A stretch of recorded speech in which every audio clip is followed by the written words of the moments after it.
All right, welcome to Against the Odds, part of the Extra Points Podcast Network. Cousin Sal coming to you on a Friday morning. Yes, happy Friday, spaghetti and meatballs. We're fiddling with the knobs. We have Scott the Grizz Holmes producing this mess to end out the week. And joining me, as always, my wizards of wagering, my gurus of gambling, my barons of betting, my overlords of the odds, degenerate trifecta, Harry, Brother Bry, Darren the Parlay Kid. What's happening, fellas? What's going on, Sal? Happy Friday, Sal. What's going on, buddy? Well, it's over, I think. The NBA, I still think they're going to sneak a few games into it. They're going to have like some summer league games, and they're going to say, yeah, this is the finals to the finals or something. I can't actually believe it's over, but it is. The Celtics bow out in 6. They were looking good. They were up. Wait a minute. Were they not up 2-1? Now I'm confused with the whole thing. They were up 2-1. Every game was a disaster. You couldn't catch a close game with 2 minutes left. You just couldn't. Maybe it was a little entertaining heading up to that, but we won our race to 10. We had the Celtics to score 10 points. Brother Bry tipped us off. This was going to be the last race to 10 of the season. Celtics to score 10 before the Warriors. What was it? 10-2, 11-2, Bry? It was, yeah. Did 12. They hit a 3? It ended up 14-2. Whatever it ended up. Great. We took the extra, and then I think they completely fell apart after they hit 10 or 12 or 13. It was really, Parlay Kid, it was really like a turnover fest. You couldn't take your eyes off of it. So many turnovers. I was texting with Harry. I was like, they just don't have a true point guard, and it finally caught up to them. But 103-90, the final. Warriors win. Steph MVP. What was his numbers coming in? Was it plus 135 or a little worse than that going in? They were going to give it to him no matter what. But I think going into the series, he was a slight plus there. I don't know what to say. First of all, the playoffs were garbage. There were no close games. I took advantage of it. I bet the -9.5 almost every game for the last 3 weeks, and it won. It was like 13 out of the Celtics' last 16 that hit. It was 13 out of the last 14 Warriors games. The -9.5, both sides hit. I would have been furious with the NBA guys if I didn't have this bounty to fall back on. It's like someone dumped a pile of manure in my driveway. And I'm like, all right, I could be pissed off or I could grow corn. I don't know. And so I did. and there we are. But Parlay Kid, let's get your thoughts on this series. Glad it's over. Yeah. Congrats to the Warriors. They're very fine basketball team, you could say. But at the same time, as a Knicks fan, this type of series and this type of basketball that we've seen here over the last couple months gives me hope to say that even a team like the Knicks, that really not far away. The more we can look at this Celtics roster, we could really look at it and say, Tatum. Would you guys say Tatum is a elite player? No, right? He's not elite. Would you say elite? No, I don't know what to say. How many are elite? What, 10 are elite? 8 are elite? I don't think he's in there. He's a very good player. Brown is probably a shade behind Tatum, if not equal to Tatum. Smart is a good role player. You got old man Horford. Williams, who, he played hard, but they had literally no bench play in this series. Darren, they had 5 bench points, which is impossible in 2022. 5 bench points. Darren. Exactly. So Darren, my point being, give me 1 second. Yeah. My point being, what I've said from the start. The Knicks are the best team in the East. Yeah. Oh, no, sorry. Go ahead. Well, I don't think, but it just proves to me they're not that far off. These teams, this was not great basketball. The Warriors are the class of the league, and I still don't think we've seen this now the last 5 years, right? We've had 5 different champs, correct? Was that correct, Bri? Or now, what is it now? We had the Lakers, the Raptors, we had the Warriors, Bucks. We had the Bucks. Who was before the Raptors? I got probably Golden State. Oh, yeah. So that's 5. Yeah, it's 5. Yep. Right. So it's just, I don't know. I'm glad it's over. The basketball was not great. It was very underwhelming. I don't think you're wrong. I think last year, not this past year, but last year's Knicks team with like Jaylen Brown is maybe not as good as the Celtics, but you're right there. I do want to say this, and I don't know why I'm doing this. I do want to defend the Celtics a little bit. The only defense I could say is the season. We all felt the season was too long. I think it was especially too long for them. They went on that great run. What were they, like 31-5 or something? They were clearly the best team in the East towards the end. They weren't afraid to step up against the Nets. I agree. They had a tough series with the Bucks, even tougher against the Heat, who people didn't love, competition wise. But Jason Tatum was good all those series, and then just fell up with just showed. Just a different player this series in the fourth quarter, like especially. You said, Sal. How does a team in this day and age advance? Give them credit because they did it basically with like 2.5 players on that roster. Mm-hmm. Like that's how I look at it. Like I give the Celtics a lot of credit because technically I don't know how they got here. Yeah. Looking back at their roster, I go, how did they do this? Right. They did it with them credit. They made it to the finals with no inside presence whatsoever, none. For the 6 games in this final series, when they're clicking on all cylinders, they're a damn good team. But for the 6 games, they scored 97 points or less. And like Sal, you mentioned Tatum awful in the fourth quarter in the series and turnovers galore, 23 last night. But more than that, Grant Williams had been great in the earlier seasons, was a big threat for Boston. He averaged 4 points a game in this series, and he made a grand total in the whole series of 3 3-pointers. Yeah. I don't know why. Was that a question? Yes. Take it for whatever you want. It was bad news by Boston. Robert Orr to answer that question. Yeah. Brian, we said it the other day, like, I don't know. Again, I don't know why I'm making excuses for the Celtics, but if anyone looked tired, if anyone looked spent, it was them. And then you put like almost 90 minutes of play for Tatum and Brown in these games. It's like, I know. And I think I think you brought up a good point, right? In the earlier series, they were getting like their bench play was actually very good, right? Grant Williams, White, those guys Pritchard, had been. Pritchard, and you had some other, and it was very good. And then in this series, I think he realized right away, like, I can't really play. I can't rely. White was terrible. I can't rely on him. Yeah. Williams was just doing like stupid shit to, maybe draw some charges. He was kind of a pain in the ass that whole series. So now he's relying on just 5 guys. And now at that point, when you're relying on Tatum and I will say defensively, I give the Warriors credit though. Defensively, they were awesome. Like if you watch it, like Clay, Dre, Wiggins, those guys were, they played, especially last night, as well as you could play defensively. And then you throw in guys like Peyton, who may be even a better defender than those guys. So they really made it tough, and eventually they just wore him down. But Brian, we were all on the Celtics here, but we gotta give the Warriors credit here. They were phenomenal. I agree. I don't think they were great. Parlick was very careful with his wording. Maybe they're not a great team. I don't know if we want to call this a dynasty, if we mesh this team with the one from 4 or 5 years ago, but they really didn't take 2 games off. Like Draymond Green, we could get on his case, but he almost had a triple-double yesterday, and the game before was solid too. Wiggins, I love, great player. Any team would be lucky to have him. Curry, it goes without saying. Thompson tailed off a little, but they pick each other up, and we're not even talking. We'll talk about 2023 in a minute.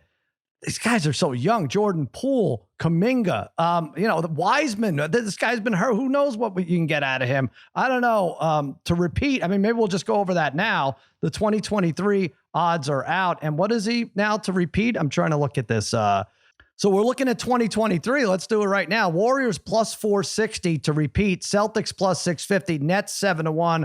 Bucks plus 750. Clippers plus 850, Suns plus 950, Heat 15-1. I kind of cut it off there. If you're a believer in the Sixers, which I'm not, or Denver, Dallas, or Memphis to take the next step, go to it. But I really still think it's like 3 or 4 teams, Harry, that could win this. Who do you think, Harry? Well, you mentioned Milwaukee at what'd you say, plus 750. Remember they didn't have Middleton for basically the entire playoff, so that was a big hit to them. You mentioned the Grizzlies. I think I see them at 19-1. They did a great job this season. They'll be right back in the thick of things too. And I'm just going to say this: at 65-1, Minnesota made great strides. They got 2 stars, and Anthony Towns and Edwards gave the Grizzlies all they could. in that series. So at 65-1, it's not bad. But Milwaukee is Anthony maybe Towns? Did he drop the Carl? Is it just Anthony Towns now? Is it just going to be Towns in a couple of weeks? Is he just keep dropping names? I didn't know that. The Anthony boys. I don't know. That's all. I like it. I didn't know that. I like what Harry's saying there. All right, I couldn't. I stopped listening after Anthony Towns, but I'm with you with the Bucks though. I mean, if I had to pick one team, first of all, I think we did this last year at this time, like the day after the finals, and I took the Clippers. So you have to figure what's going to be different right now. Obviously, there's going to be signings that we don't know about, but what are the most substantial differences between this year and next year's rosters that we know about? Now, going into last year at this time, I'm like, the Clippers are going to get Kawhi Leonard back for the playoffs. And so 11-1 is a bargain. I think that's what people would reason about him going in if they took him at plus 850. I'm not doing that again. I don't know what happened. Everything was slowed down. No PG-13 a lot of times either. Yeah, but I'm just saying Well, what do we know? We know Ayton might leave the Suns, but other than that, I don't, Murray will come back for Denver. What am I missing, Bri or Parlay Kid on what's going to be different? So, I know Brian. I think Brian's going to say the same thing as me. The team, to me, I think Dallas is a great choice here at 19-1. I think they have one of the top 3 players in the league in Luka. This trade they made with the Houston Rockets was a phenomenal deal for them to get Christian Wood, who averaged 19 and 10 last year on a pretty bad Rockets team, but he definitely gives them a kind of like an inside-outside guy who could do a little bit of everything with a lot of length on that team. I think the X factor for the Mavericks is whether or not Brunson is back with them. If Brunson's back with them, this team is very dangerous next year. They played, they were as good as the Celtics were against the Warriors for the most part. I mean, they really were. So, I think they might take that next step next year. All right. Under Luka. I really do. At 19-1, I think that's a really good value to grab right now on the Dallas Mavericks. I know, but what about when the Knicks max contract Brunson? Then what are you going to do? Well, look, I mean, if the Knicks end up with Brunson and Mitchell and Donovan Mitchell, you might want to jump at the Knicks right now. 140-1. What are they, 140-1 or something like that? That's what it is. That's what it is. Meanwhile, LeBron's Lakers, I didn't even mention in the top because they're not in the top 11 odds-wise. Yeah, you can't. 12th at 26-1. Yeah, you don't know what the hell's going to go on with that team. There's so much up in the air, but I will say, I don't know. I know this isn't fun. I'm going to go with I'll jump on the Bucks at plus 750, but I talked about those young players for the Warriors. Like I think, and plus with Steve Curry, I think he just figures this out. I think he just does. And if you're staring at plus 460, I think they're a Final Four team. But Bri, what do you see differently? Well, I know what Parlay Kid's talking about with Dallas, and actually, I'm sure Darren also likes Memphis. So, like, Darren was on Memphis all year long, and Memphis Memphis actually, like, athletically, like they gave the Warriors probably, when you think back, they gave them the biggest fits, right? I mean, I know there was that game they beat them by 50, but another year, I think their coach is fantastic. They make a few little moves here and there. They're super young, so. If a guy like Jackson improves more, I was just going to say the X factor for them. I was just going to say that. To me, that's the only. I just don't trust Jackson yet for that team. Like there's too many games where you're like, this guy's terrible tonight. I like Memphis and Dallas. Put money on both of them at 19-1 right now. There you go. I'm doing it as we speak. I'm putting money on them right now. Wow. Memphis is the last 2 games that the Warriors won against the Grizzlies. Easily could have won by we know that, right? Memphis. Easily. Right. Yeah. And they didn't have Morant the whole time either. Right. So there you go. So those I don't know. Yeah, all right, maybe it's opened up a little more. Again, we don't have any idea what some of these offseason moves will yield, but we know Kawhi's coming back. We know Ayton could be gone from Phoenix. It's funny, no one mentioned the Lakers or the Nets. I mean, that is what this playoffs was missing. It was brutal to watch. Honestly, there's no LeBron. There's no Dame Lillard heating up. There's none of that. We didn't really see. Harry, you said the Nets Celtics sweep, by the way, was the closest series in terms of points per game, like the margin? At 4.5 for Boston. I can't even believe that it was 4.5. And then what was your other stat? There's another one I couldn't believe because I really didn't think any of them. 87 total playoff games. 87. Right. and what I say, 49 of them were won by 10 or more. Yeah. Boy, it seems like more. There was a bunch of 56% of the games won by 10 or more. I don't know if we'll ever see that again. That's why we should. I'm sorry if you didn't jump on the -9.5. I really did. I've been screaming about it for weeks, and now it's gone. And you can't do that with hockey. No team is going to win by 9.5. I can almost guarantee it. You guys said I had Celtics in 7, which was very close. I was only off by one game and the one team. You guys had three of us. It was three of you guys had Steph for MVP. I guess I had Tatum. I must have, because I had the Celtics to win. So good job by you guys. We gave you our 2023 odds. Oh, go to our prop quiz, extrapoints.com/arcade. We held it. We were going to put it out yesterday, but like, well, there might be a game 7 on Sunday. No, thanks, Celtics. You did nothing. Brother Brian, get yourself a gold cap for the summer. That sun is hot on the East Coast. I know you're going to go to Robert Moses. You want to cover your dome there. You got to put that gold cap on. It's really nice. We go to West Hampton Beach. We don't go to Robert Moses anymore. Oh, you don't need a cap then. You don't need it. No, extrapoints.com/arcade. Figure out the hockey game. Figure out what's left of the U.S. Open. What else is on there? There's some baseball. It's Judge going to keep up his home run tear. Check it out. extrapoints.com/arcade. I want to look at U.S. Open. What are we doing here? What's it looking like? My guys suck. I was really bad in this. I had Lowry, who's not going to make the cut. I had Lowry, who's not going to make the cut. And I had Fleetwood top 20. And he's not going to make the cut either, I don't think. You guys are looking good, though. Harry, who do you have? I had Scheffler. Nice back 9 today. He's 3 under. He's right there in the top 3. Yeah, he's top 2, right? I mean, only Taryn is one. I mean, a lot of guys. The second best score. A lot of guys. My Finau looked bad. The last 2 holes, +5, probably not going to make the cut. Cam Smith, Louis O. You mentioned Fleetwood not making the cut. Phil +11. And Hovland today on his front 9, shot a 42. A lot of guys not going to make it. Paul Koehorst gave us a good bet, right? It was, what was it? He shorted, it was DeChambeau and Woodland. Who did he have over them? He had, now I can't remember. He gave us a good bet the other day. DeChambeau made the cut, though. He did make it? Oh, yeah. There you go. Yeah, he finished. Look at that. +2. Yeah. All right. Yeah. Brian, who'd you have? I had Zalatoris. He actually started off terribly yesterday, but he ended up finishing -1. He hasn't gone yet. He's even through 1. He hasn't gone yet in round 2. I will say this morning, and then I had JT over Rahm for the tournament, but I will say this morning I put on Rahm to be the round two leader at like 16-1. So he's two back. All right, I'm going to start concentrating. 67 today, only like 3 back. I mean, he was in a lot of trouble. He was at +7 at one point. I thought he was done. Yeah, I would have thought he would make it. And Parlay Kid, you have Matt Fitzpatrick. I have Matt Fitzpatrick. He's 2 under at the end of his day today, so he's sitting in 8th place. Really, one stroke out of to jumping to 2nd place at this point. So I don't mind what he's done. That gives me a shot coming into the weekend. But looks like my player parlay to make the cut is down the tubes. Because of my guy, looks Lowry. like Fitz. Son of a bitch. Lowry and Finau are going to be the guys. Look like Xander, Zalatoris, and Scheffler have all come into that, but Lowry and Finau was. It's so weird how terrible. These guys could fall apart. I was saying on a different text chain, like Victor Hovland, like this time last year, he was like a top 4 golfer, right? He it's kind of +7 He's had some today. problems lately, yeah. No doubt.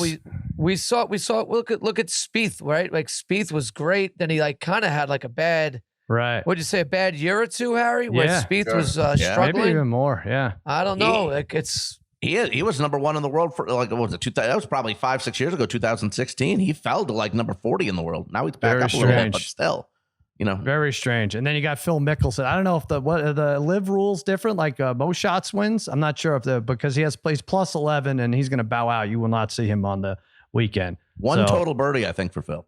Yeah. All right. So bet all the action on FanDuel, and also Baseball season, swing for the fences on FanDuel Sportsbook. Right now, new customers get $200 in free bets guaranteed when you place your first $5 bet. Just sign up with promo code Against All Odds to get in on the action. FanDuel lets you bet the money line, home run props, strikeout totals, and so much more. Plus, you can combine your bets for an even bigger payday with the same game parlay. If you haven't tried FanDuel, now's the perfect time to give it a shot. Just join with promo code Against All Odds and turn a $5 bet into $200 in free bets, win or lose, exclusively on the FanDuel Sportsbook app. Hey, I have a same game parlay right there on the FanDuel banner. You'll see my mug there.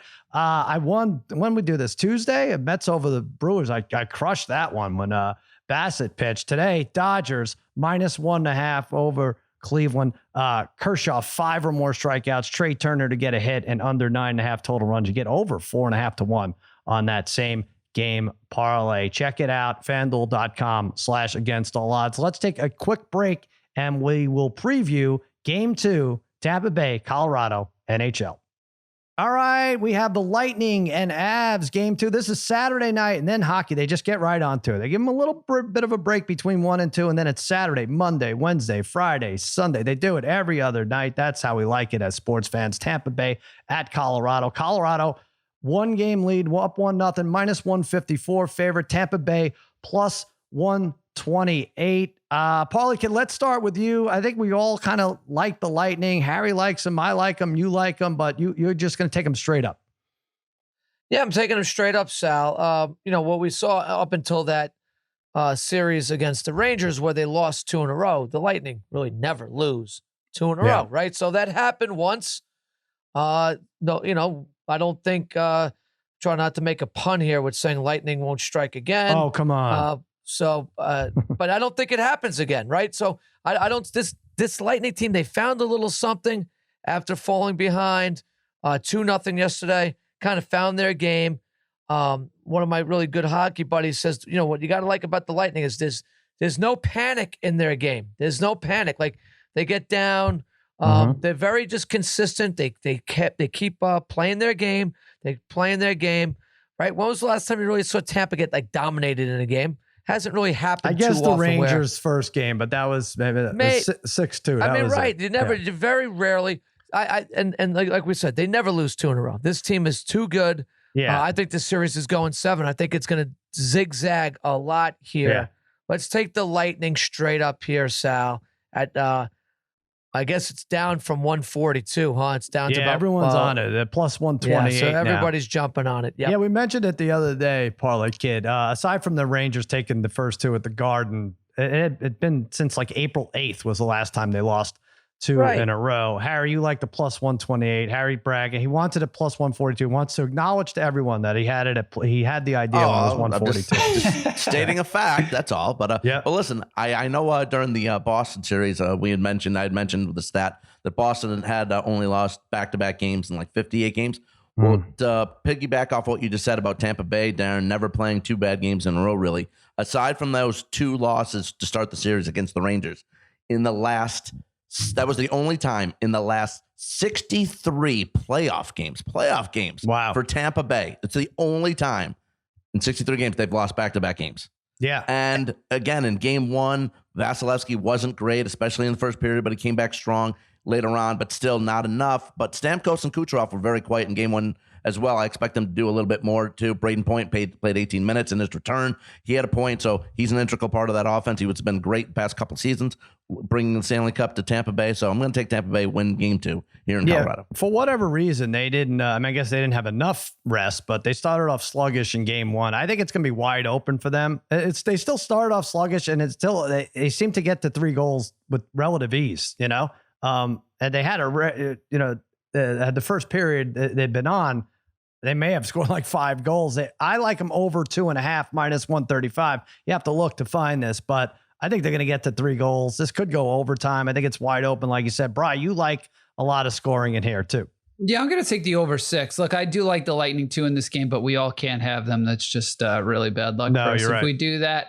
But I think the Lightning are going to score 3 or 4 times in this game. Kemper was pretty shaky in that game. And the one thing about the Lightning, they found their footing, I think, in game 1. They get a lot of high quality chances, right? There's always like 3 or 4 really good opportunities to score some goals. So and also it's going to be hard. I mean, unless Vasilevsky's just so phenomenal, it's almost impossible to shut out the Avs, who've scored 4 more goals in 7 of their last 8 games. So I think this is going to be rather high scoring, and I kind of like Tampa in like a 4-3 type of game here. Spaghetti, I know you hate watching this series because they vanquished your Rangers, the Lightning did. But you did comment that it is amazing how they adjust to any style.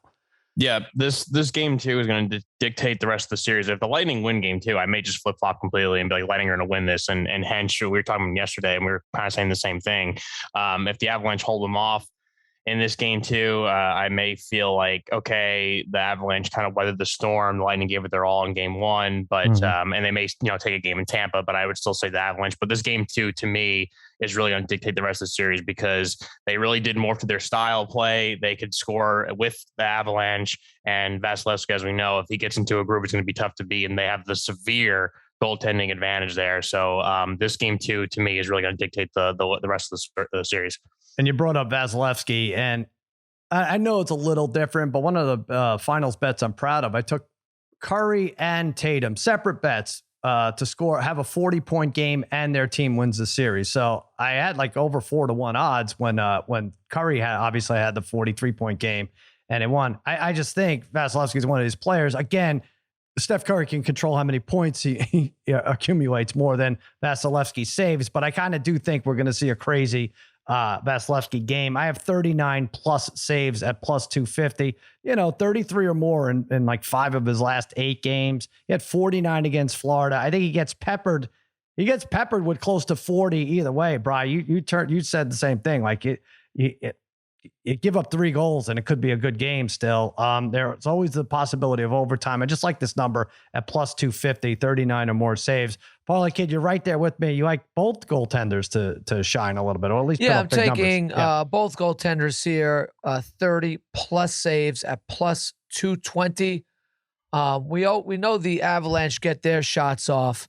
And what's surprising to see, though, is the Avalanche, they're not known for their defense, but their goalies don't get peppered with 40 shots a night. You would think because of their style of play that might happen. That's really not the case with them. But I do think the Lightning are going to be very active on the offensive end tonight, as Brother Bry was saying. I think they get a lot of shots through. Kemper's going to have to be on his game. I think both goalies over 30 saves at plus 220. Pretty good bet. So this is in the popular parlay section on FanDuel, right? For the Tampa Bay Colorado matchup. Yeah, you could get 25 or more saves, 188 minus 188. As Parlay Kid just mentioned, 30 plus at plus 225, 35 or more for both is plus 880. I like this better even than will the game go to overtime, which you get. Let me see. What do you get for that? What do you get for that, Bri? Plus 260 or something? Where is this? Yeah, I mean, that's usually what it is. Is it a little higher now, or is that? Usually that's about right. Yeah, upper 200s. Yeah. So, okay. So the 3-way. Yeah. So tie plus 320 that it goes to overtime. But I like this better because you could get, first of all, if it goes to overtime, you're almost definitely going to get it, unless it's like a short overtime like we saw. But also it could be as wide open as we think, where you get them just in regulation. So you're getting plus 2.25. All right, Harry, you have a player prop. Yeah, let's go of the Lightning. Victor Hedman to record at least a point at minus 142. He's been the key cog for the Lightning, especially on the road in the playoffs. Has a point in 5 of his last 6 road games and in 7 of his last 9. Had an assist in the first period of game 1 versus Colorado. So Hedman, who's a tremendous defensive player, but also an integral part on that offense, 1 point at minus 142. All right, Bri, you've had some good luck with this guy. Yeah, I'm gonna take Palat again over Andre Palat at over over a half a point at minus 128.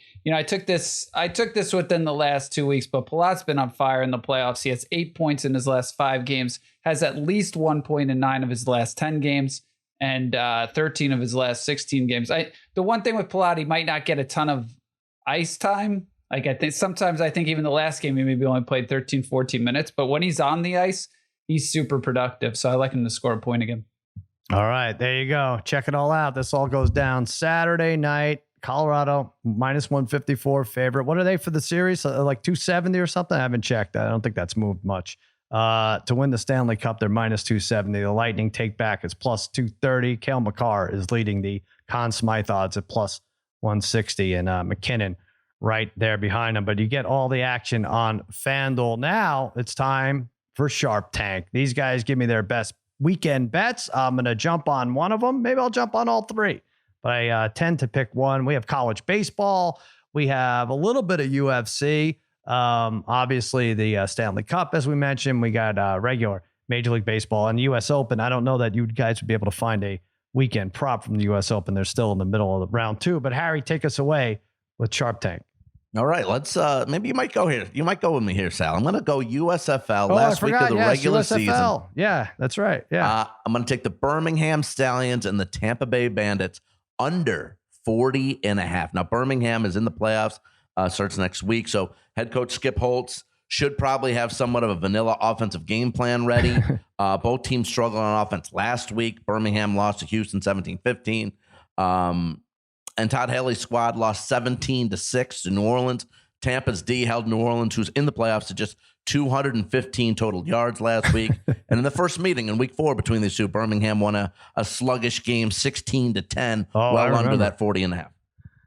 All right. So here's the thing with so they know the playoff teams already, right? There's 8 teams, but they already know the playoff. I mean, it's weird to have a meaningless regular season game in the USFL. That's I don't know, it's an oxymoron, but all the spreads are 2.5, 3.5 out of the 4, but they know the teams already. They have Birmingham, New Jersey, New Orleans, and Philadelphia are the playoff teams. The bottom teams stink.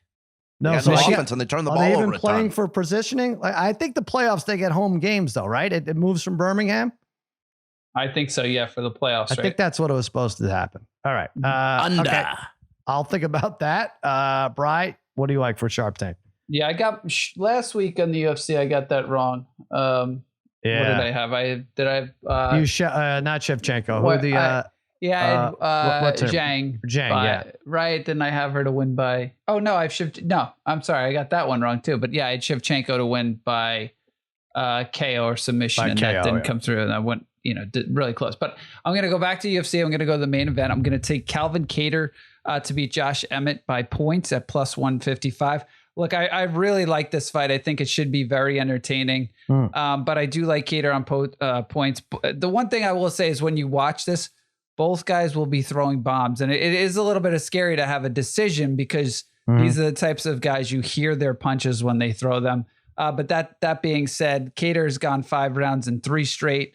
More than 50% of Emmett's fights have gone the distance. Although he's never fought in 5 rounds, he does have a good chin. So I do think... both guys have great chins, and I thought Kattar against Chikadze in his last fight was phenomenal. I mean, that was by far the best he's fought. So if he can dominate Chikadze in that fashion, I think he beats Emmett by decision. So So by decision, where is it? What'd you say? Is it plus 155. Plus 155. All right. Yeah, it is a little scary, but that it will go the distance is dead even. It's minus 112 both sides. So all right. I'll consider that. Parlay Kid, what's your Sharp Tank? I'm going UFC also, Sal. This card's okay. I think that last you got fight's Cowboy Cerrone in there, Harry. You could pick against him. I know you're a big fan. Joey Lazon, right? Yeah, Lazon. Yeah, who he's just there for a paycheck. He's just there for a paycheck. Both guys have been in the ring for way too many years and way too many fights. They both put up. They're always involved in kind of spectacular fights. I think they've both won Fighter of the Night, probably more than a dozen times, or Fight of the Night over a dozen times. But I was going to go with that. I was going to take Lazon. But I can't. I just can't do it. I don't trust either of those fighters. So I'm looking here, Sal. Albert Doriev, and I could be saying his name wrong. I'm just learning about this guy, but I think he's certainly seems like an up and comer. And he's fighting a guy I've seen fight before in Joaquin Buckley. Doriev is minus 260, but I'm not taking him there. I'm taking him to win by KO. TK/TKO or submission at plus 130. watch out for this guy. He's certainly on the rise at this time. All right. You know, this I don't know. I just judge by how many names I know in this. It seems like a decent card. Like I've heard of Doriave. Kevin Holland's like the showboat guy, right? That's the guy who like he's yes, like dancing through every fight. Yep. He's a big favorite. We know Cowboy Cerrone. Cotter, yeah. All right. All right, Parlay Kid. I'll go with you. Under. Harry, that game, a meaningless USFL game, is really Birmingham doesn't want to get anybody hurt. Run the ball plenty up the middle. By the way, I've watched a decent amount. I haven't seen. This is the last week of the regular season. I haven't seen a rush. I mean, I've watched a little bit here, a little bit there. I haven't seen one carry go for more than 10 yards the whole season. So really, so Harry, you're saying you watch the USFL more than you watch the Super Bowl? Super Bowl was on ESPN Plus. Wow. How's he supposed to watch? It sounds like it. There you go. Sorry, Harry. Are you going to Hawaii next week or something? I don't know. Maybe not. Shh. Imagine Angie's you don't not know supposed to know this. Angie's Angie's not supposed to know this. Wow. She's not supposed to know that you have an opportunity to go. She should just assume that like every 2 weeks you could potentially Is that go. just a boys trip, Harry? Is that just going to be a boys trip? He's bringing a bunch. There's a bunch of his son's, his lawyer. Oh, it's his birthday. One of his lawyers, and his lawyer's right? wife. Should we take what's the over under on how many vacations Harry goes on before he goes on his honeymoon? All of them. I don't think he gets a honeymoon. I'm still working on that, Brian. Harry, how does this work? Gosh. You breaking the news to Angie? Like, will you wait like 2 days before? Will you wait 3 or the morning of when you're packing? Yeah, probably 2.5. And what do you say? How's it going to sound? I want to hear. It's going to sound like, hey, babe. Good start. What? You're going to Hawaii? I'm like, well, I am, but only because I have to bring Ken his medication. This is is anyone falling for this excuse? Is anyone falling for this excuse? Like, does he keep forgetting to pack his medication? I know he's packing other stuff. He's got to re-up it, so I got to go pick it up at the pharmacy, and then I have to bring it. But how long is he there for? 6 months? Why do you have to re-up medication? He says he's going to run out midway through. Okay. Wow. All right. Interesting. And he can't redo it until a certain time period. Okay. All right. That's fine. But she'll be okay with that, you think? Well, my best bet is to probably come up with a. Brian's right. I should probably come up with a honeymoon. Are you changing your Sharp Tank right now? If I come up with a honeymoon destination and lock it in, and then tell her afterwards, then it's not so bad. All right. So what's that going to sound like? What's that going to be? I mean, Manhattan Beach in your basement, baby. To me, it sounded like, the Footprint Arena would have been a nice destination, but you couldn't even get that right. The two of you. All right. She was late on that. She screwed me on that one. That's it. And now you have to go to Hawaii, teach her a lesson. All right. Let's hope that everyone has a safe and sound weekend. Everybody re-up on your medication. Come back strong on Monday. And that'll do it for another episode of Against All Odds. For Spaghetti, for Meatballs, for Scott the Grizz Holmes, and the Degenerate Trifecta, I'm Sal saying so long and happy handicapping.